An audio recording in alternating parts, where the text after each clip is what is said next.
Good morning student. आज genetics का ये नेक्स्ट टॉपिक है जिसमें हम लोग इसके पहले हम लोग ने मेंडल लॉ पढ़ लिया है, उसके पहले डाई हाइब्रिड क्रॉस पढ़ा है, फिर मोनो हाइब्रिड क्रॉस, ये सारे हमारे कंप्लीट हो गए। अब हम जो मेंडल लॉ के एक्सेप्शन या डेविएशन थे उसके बारे में हम लोग डिटेल से स्टडी करेंगे, ठीक है। और उसके बारे में फिर देखते हैं कैसे क्या क्या होता है। तो उसके पहले देखिए, जब हम पढ़ा रहे थे तो मेंडल जब हम लॉ पढ़ रहे थे तो तीन चीज़ें आती हैं। जैसे मेंडल लॉ जब हम लोग क्या कहते हैं जेनेटिक्स पढ़ रहे थे, सॉरी जेनेटिक्स, तो इसके एक था जो प्री मेंडेलियन था। क्या था? प्री मेंडेलिज्म था। और एक जो था, इसको नोट कर लीजिएगा आप, मेंडेलिज्म। और एक था आपका पोस्ट मेंडेलिज्म, ठीक है। तो जेनेटिक्स में हम लोग तीन चीज़, क्योंकि जेनेटिक्स के जो आपके जन्मदाता हैं, कह सकते हो फादर ऑफ जेनेटिक्स जो थे वो मेंडल जी थे, ठीक है। और मेंडल जी के ही लॉ पे हम लोग जो है सारा का सारा जेनेटिक्स हमने पढ़ा। तो जब मेंडल जी ने अपना लॉ दिया, ठीक है, तो उसके पहले भी कुछ साइंटिस्ट के अपने व्यूज़ थे, ठीक। और तो जो मेंडल लॉ के यानी कि मेंडल के पहले जो जितने साइंटिस्ट के जो भी अपने व्यूज़ थे उनको हम लोग प्री मेंडेलियन में कंसीडर करते हैं, ठीक। और मेंडेलिज्म में मेंडल जी ने जो लॉ दिया या जो उन्होंने कॉन्सेप्ट अपने बताए उन सभी को हम किस में कंसीडर करते हैं? मेंडेलिज्म में। तो मेंडेलिज्म में हमने dihybrid cross, monohybrid cross और क्या कहते हैं कि जितने भी मेंडल के लॉ थे उन सारे चीज़ों को हमने पढ़ा है। वहाँ तक हमारा मेंडेलिज्म है, यानी कि मेंडल का कॉन्सेप्ट है मेंडेलिज्म में। दूसरा, ये पहला हुआ, ये दूसरा हो गया, और ये तीसरा पोस्ट, यानी कि मेंडल के बाद, ठीक है, मेंडल के बाद जो लॉ आया, ठीक है, मेंडल के बाद जो लॉ आया या जितने भी कॉन्सेप्ट आए उनको हम लोग पोस्ट मेंडेलिज्म में कंसीडर करते हैं। जैसे कि जब मैं डाई हाइब्रिड क्रॉस बता रही थी और जब मैं वो बता रही थी आप लोग को मेंडल लॉ बता रही थी, तो मैंने बताया कि law of dominancy, law of segregation and law of independent assortment की क्या है? एक्सेप्शन है या डेविएशंस है, ठीक है। तो उन डेविएशंस को हम लोग क्या कहते हैं? पोस्ट मेंडेलिज्म में कंसीडर करते हैं। जितने भी डेविएशंस थे, यानी कि कह सकते हैं कि जो मेंडल लॉ को या मेंडल के कॉन्सेप्ट को फॉलो नहीं करते हैं उनको हम किस में स्टडी करते हैं? पोस्ट मेंडेलिज्म में कंसीडर करते हैं, ठीक। तो ये थोड़ा प्रीवियस नॉलेज था, ठीक है। अब आगे हम आते हैं तो पोस्ट मेंडेलिज्म। तो पोस्ट मेंडेलिज्म के अंदर हम क्या कंसीडर करते हैं? जीन इंटरेक्शन को। तो फर्स्ट एंड फॉल हम डिफाइन करेंगे कि what is the gene interaction. Gene interaction क्या होता है, ठीक है। तो यहाँ पे देखिए हमने लिखा है post Mendelism also called deviation of Mendel, जो कि अभी मैंने कहा जितने भी डेविएशंस हैं वो पोस्ट मेंडेलिज्म में कंसीडर किए जाते हैं, ठीक। That is not follow the law of Mendel, जो कि मेंडल के लॉ को फॉलो नहीं करते हैं। Next, post Mendelism come after the Mendelism. और मैंने बताया था, यहीं पे भी लगाया था कि पोस्ट मेंडेलिज्म कब आता है?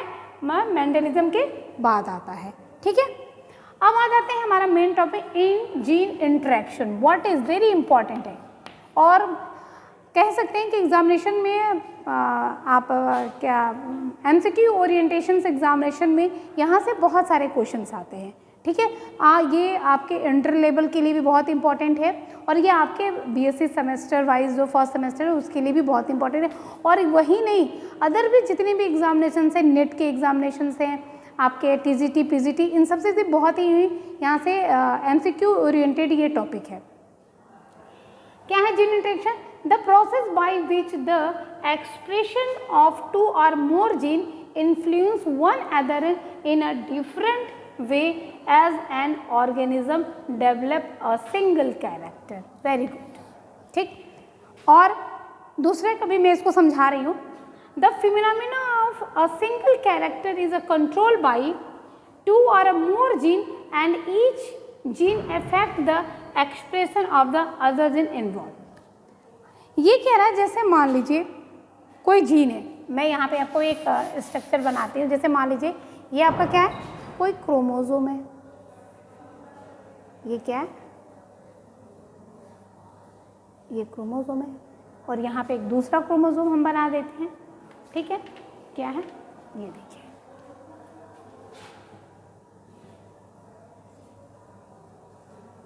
ये क्रोमोसोम है। ठीक है, क्रोमोसोम पे मान लीजिए यहाँ पे क्या है, जीन प्रेजेंट है। क्या प्रेजेंट है, जीन। मान लीजिए यहाँ पे जीन ए प्रेजेंट है और यहाँ पे स्मॉल जी। ठीक, तो ये क्या है, ये एक जीन है। ठीक है, और जीन को कंट्रोल करने के लिए क्या होते हैं, जीन किसको कंट्रोल करता है, कैरेक्टर। ठीक, जीन किसी एक कैरेक्टर को कंट्रोल करता है और उस कैरेक्टर के अंदर उस जीन के कितने होते हैं, 2 एलील होते हैं। ठीक, जैसे हमने ए ले लिया। ठीक है, मान लीजिए हम टॉल ले लेते हैं, सपोज दैट यहाँ पे कैपिटल टी है और यहाँ पे स्मॉल टी है। तो टी, स्मॉल टी या कैपिटल टी जो भी है, लेकिन कैरेक्टर दोनों किसको हैं, ये लेंथ को क्या करते हैं, ये बार बार हम आपको बात बता चुके हैं, ये लेंथ को क्या करते हैं, डिनोट कर रहे हैं। ठीक है, ये लेट को क्या रिप्रेजेंट कर रहे हैं। तो ये जीन तो एक है जो कैरेक्टर को कंट्रोल करती है, इस जीन के 2 एलील हैं। ठीक, तो वो कह रहा है कि किसी एक कैरेक्टर को, the phenomena single character is controlled by 2 or more gene and each gene affect the expression of other gene.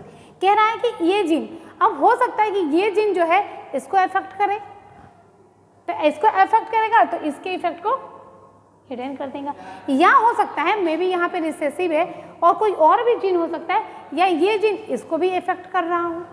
ठीक, तो दोनों एक दूसरे को इफेक्ट कर सकते हैं और दोनों एक दूसरे के, ये कैरेक्टर तो यहाँ पे वही ना बोला कि the phenomena single character is control by 2 or more gene, या तो एक जीन से ही कंट्रोल हो या तो वो दो, या हो सकता है कि यहाँ पे मान लो यहाँ पे कोई बी जीन है और ये बी है, अब या ये इससे भी कंट्रोल हो सकता है, मतलब ये देखिए ये इसको भी इफेक्टेड कर सकता है और ये इसको इफेक्टेड कर सकता है, दोनों बात। यहाँ वाली जीन भी इसको भी इफेक्टेड कर सकती है, इसको भी इफेक्टेड कर सकती है, यानी कि इस जीन के जो कैरेक्टर हैं उसको तो वो एक या एक से अधिक जीन क्या कर सकती है, कंट्रोल कर सकती है। इसी को कहते हैं जीन ऑफ इंटरेक्शन। ठीक, इसको कंट्रोल करे या इसको कंट्रोल करे, या ये यानी कि 2 जीन थे, 2 क्रोमोसोम थे, इन क्रोमोसोम पे 2 एलील्स थे। ठीक है, ये एलील अपने के बीच वाले एलील भी एक दूसरे के कैरेक्टर को क्या करते हैं, कंट्रोल कर सकते हैं, या दूसरे जो होमोलॉगस क्रोमोसोम थे उनके भी जीन इनको कंट्रोल कर सकते हैं। जैसे कि हमने कहा था, याद है कि ये आपस में क्या है, सिस्टर क्रोमेटिड्स है, लेकिन ये आपस में क्या है, नॉन सिस्टर क्रोमेटिड्स है। बताया था ना कि एक क्रोमोसोम के दो आर्म्स होते हैं, उनको हम लोग क्या कहते हैं कि ये सिस्टर क्रोमेटिड्स हैं, और दूसरे वाले का एक आर्म ले लो तो उसको बोलते हैं नॉन सिस्टर क्रोमेटिड्स, मैंने बताया था। तो यही यहाँ पे हम बता रहे हैं आपको कि ये या तो ये इसके को कंट्रोल कर सकते हैं या ये इसको कंट्रोल कर सकते हैं, या अगर ये दोनों एक दूसरे को नहीं कंट्रोल करते तो हो सकता है कि ये वाला जो जीन है B, capital B, small B, ये भी इसके कैरेक्टर को क्या कर सकते हैं, कंट्रोल कर सकते हैं। इसी को कहते हैं जीन इंटरेक्शन। इसके बेस पे जो जीन इंटरेक्शन है आपका मेनली 2 टाइप का होता है। एक होता है एलिलिक जीन इंटरेक्शन, एक होता है नॉन एलिलिक जीन इंटरेक्शन। ठीक है, यहाँ पे लिखा है मैंने कि gene interaction may be 2 type, allylic interaction and non allylic interaction. ठीक है, अब यहाँ पे देख लेते हैं। ठीक है, अब देखिए जैसे एलिलिक इंटरेक्शन में क्या है, एलिलिक इंटरेक्शन को हम बोलते हैं इंट्राजेनिक इंटरेक्शन, और इंट्रा का मतलब होता है सेम। इंट्रा का क्या मतलब होता है, सेम होता है। ठीक है, अब जैसे मान लीजिए एक क्रोमोसोम है, सपोज दैट, ठीक है, क्या है, एक क्रोमोसोम है, मैं यहाँ बना देती हूँ। ठीक है, देखिए ये, ठीक है,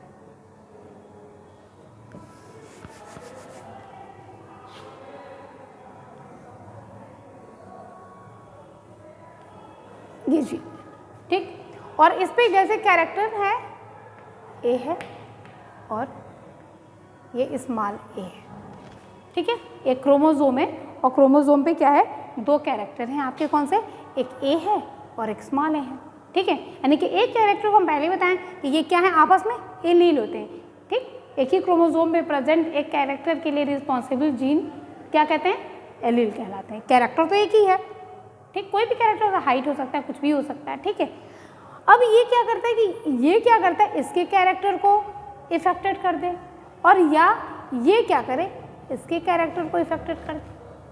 ठीक, तो ये एक ही क्रोमोसोम पे प्रेजेंट जीन्स होते हैं, एक दूसरे के कैरेक्टर को क्या करें, इफेक्टेड कर रहे हैं। तो ऐसे इंटरेक्शन को कहते हैं एलिलिक इंटरेक्शन या इंट्राजेनिक इंटरेक्शन। इंट्रा मतलब सेम, यानी कि क्रोमोसोम सेम है, एलिल्स डिफरेंट, यानी कि एक ये एलिल इसके को इफेक्टेड कर रहा है, ये जो है इसको इफेक्टेड कर रहा है, तो that is the intragenic interaction. तो मैंने लिखा है कि this interaction take place between alleles of the same gene. एक ही जीन है, यहाँ पे मान लीजिए, या आप अपने सुविधा के लिए और यहाँ पे कैपिटल टी कर दो और यहाँ पे स्मॉल टी कर दो, तो ये कैपिटल टी वाला स्मॉल टी को, स्मॉल टी वाला कैपिटल टी को, दोनों को क्या कर रहा है, इफेक्टेड कर रहा है। ठीक, इसमें जो है अभी देखिए इसके बेस्ट एग्जाम्पल ये किसका एग्जाम्पल है, ये एग्जाम्पल है आपका लॉ ऑफ डोमिनेंस के। किसके ये एग्जाम्पल है, लॉ ऑफ डोमिनेंस बता चुके हैं, डोमिनेंस, लॉ ऑफ डोमिनेंस।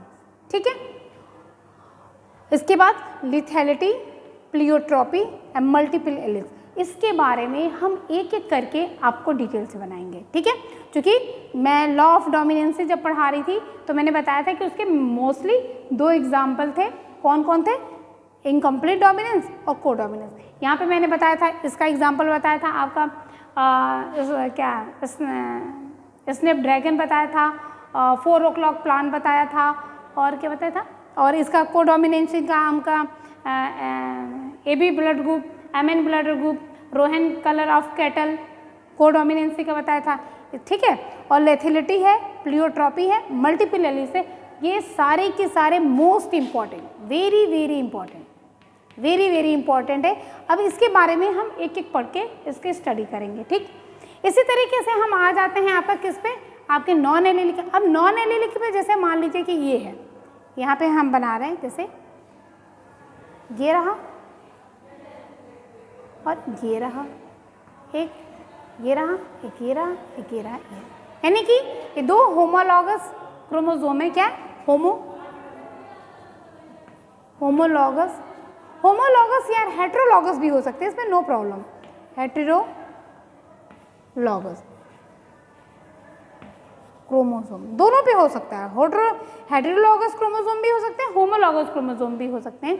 और इसमें जैसे प्रेजेंट है, मान लीजिए कोई यहाँ पे जीन है, टी ही ले लीजिए, यहाँ पे टी है, यहाँ पे मान लीजिए कैपिटल बी है और कैपिटल, या चलिए कैपिटल बी ही ले लीजिए यहाँ पे, और कैपिटल स्मॉल बी है।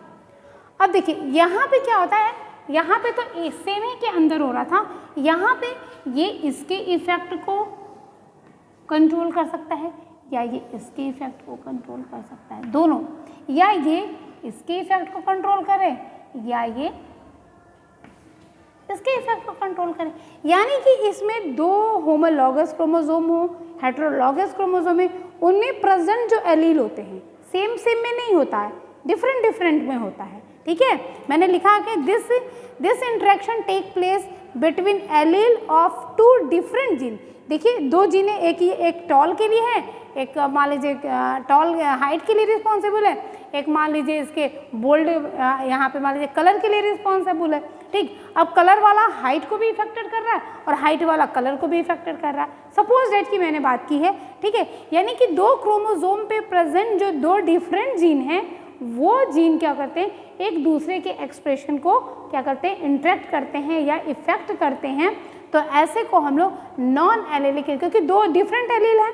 ठीक है, नॉन एलिलिक जीन या इंटरजेनिक इंटरेक्शन। इंटर का मतलब होता है क्या, डिफरेंट, क्या होता है, डिफरेंट, क्या होता है, डिफरेंट होता है, और इंटर मतलब सेम होता है। ठीक है, इसमें इसके एग्जाम्पल है epistasis, complementary gene, duplicate gene, inhibitory gene, polymeric gene और कोलैबोरेटिव जीन। ये इतने आपको इतनी 1 2 3 4 5 6 एग्जाम्पल के बारे में आपको नॉन एलिलिक जीन में पढ़ना है और करीब 5 एग्जाम्पल आपको एलिलिक इंटरेक्शन में पढ़ना है। ठीक, तो यहाँ पे हमारा कोडोमिनेंसी और क्या बोलते हैं और भी जितने हैं उनके बारे में हम लोग डिटेल से पढ़ेंगे। ठीक है, तो ये हमारा था जीन इंटरेक्शन और इसको आप लोग बहुत ही ध्यानपूर्वक पढ़िए। ये आपके इंटर लेवल की भी है या कह सकते हो कि ये आपके 10+2 वाले में ये सारी चीज़ें आ जाती हैं और ऊपर से आपका फर्स्ट सेमेस्टर है ये और अदर भी जो एग्ज़ाम ओरिएंटेड ये टॉपिक है। आप लोग इसको बहुत ध्यानपूर्वक पढ़िए। थैंक यू और मेरे चैनल को लाइक करिए, सब्सक्राइब करिए और ज़्यादा से ज़्यादा शेयर करिए। Okay, thank you.